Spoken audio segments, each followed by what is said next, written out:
Hi everyone, this is Mr. Morris from the Entrepreneurship course. Thanks for spending about the next 6 to 8 minutes thinking about issues related to opportunity recognition and how to evaluate potential business ideas.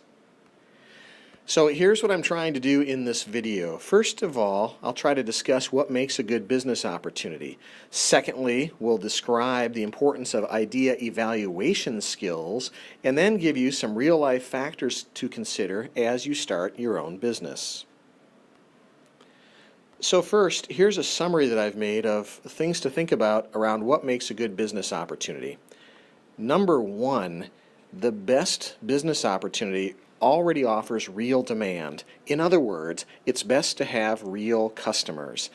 It's ideal if you've already made some small sales or gotten very positive feedback. So a very first factor is real demand.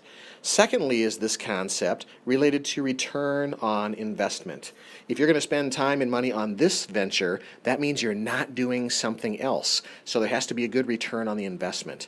The idea has to be competitive. We have to clearly understand why it is whatever you're going to do is better than existing competitors. The other concept is there has to be a good fit or match in order to meet your goals or the goals of the entrepreneur.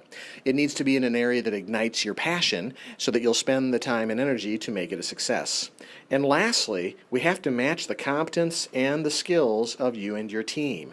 You don't want to be involved in a business that you know nothing about, and nor would you be able to assemble a team around it. So these 5 criterion are summary criterion to consider as you think about what makes a good business opportunity.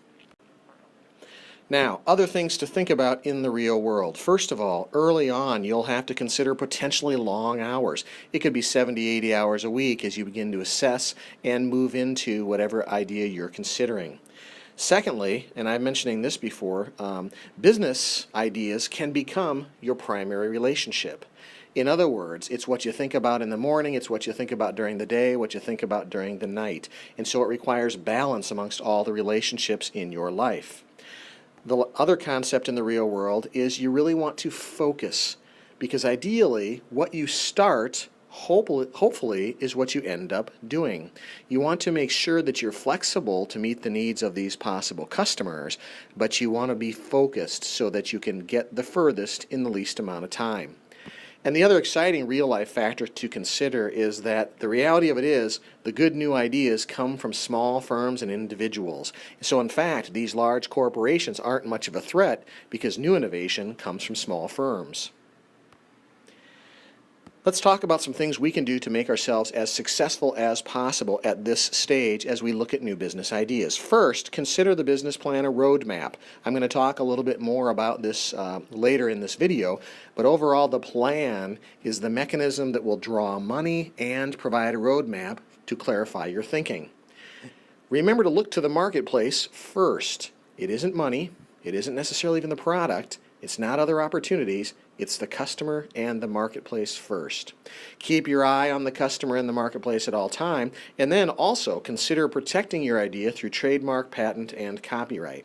And if you're wondering how you might do that, I believe every zip code in America has a small business development center.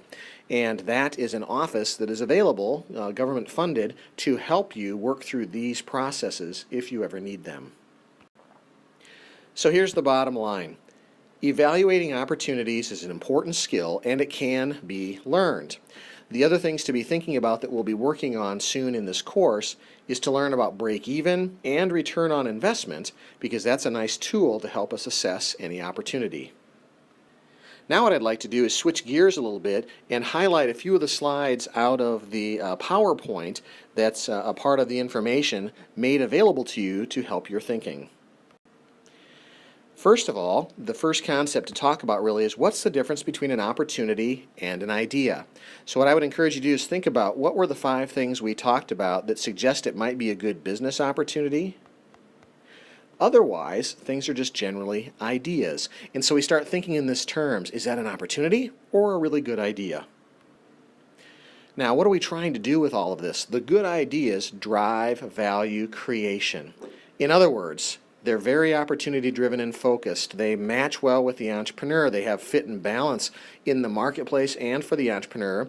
And when we say integrated and holistic, what we mean by this is that the new business can fit in your life. So it works well for the customers and for you. Other things to think about when you're looking at market evaluation. Are there enough customers? Is technology changing, and is that going to help you or hurt you? Can you come up with the personnel on the team? Is the product ready for market? What are the challenges that you're going to face internally as you move forward, and how innovative and creative is it?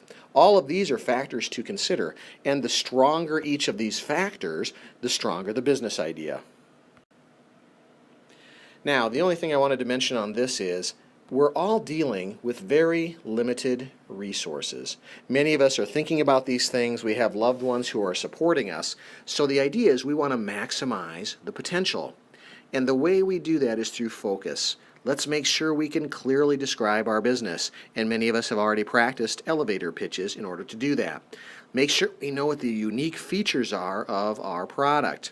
Make sure we understand who our customers are. We have a very strong team and some understanding of what our potentials might be for financial gain going forward. Now, I know these slides get kind of busy, but this is one of my favorite slides. The concept here, take all these words out, the concept is to try to start small. They call this bootstrapping.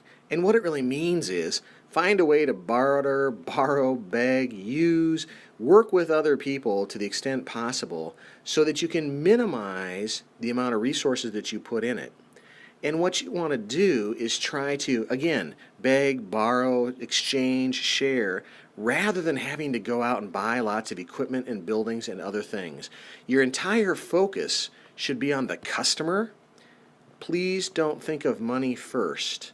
Think instead about who is that customer, who are they going to be, and how will I reach them. And then try to find a way to assemble the resources without going out and making huge financial commitments before you have your customers established.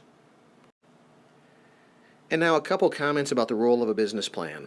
Please consider the business plan as the bridge between the opportunity that you're thinking about and the resources that you need.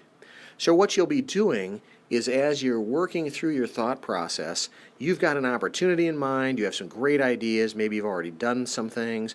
What you want to do is write a business plan that tells the story because that attracts resources. And then resources flow through to the opportunity. So I always consider the business plan as one, a chance to clarify my thinking on whatever venture that I'm working on.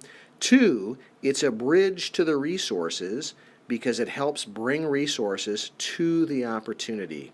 And three, it's something that will help us clarify to possible employees, investors, and others. So it's a clarification, it's a bridge, and it's a magnet. So we want to invest some time because it can really do us some good.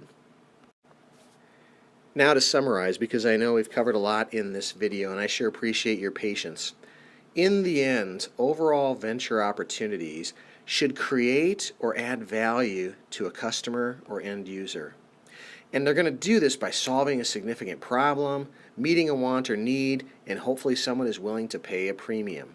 So please remember the factors that go into a good business opportunity, the way we use a business plan in order to help drive and bring resources to the opportunity, and in the end, we want to add value. And all of these things combined are what helps us assess and identify a possible opportunity. Thanks very much for your time. Have a great day.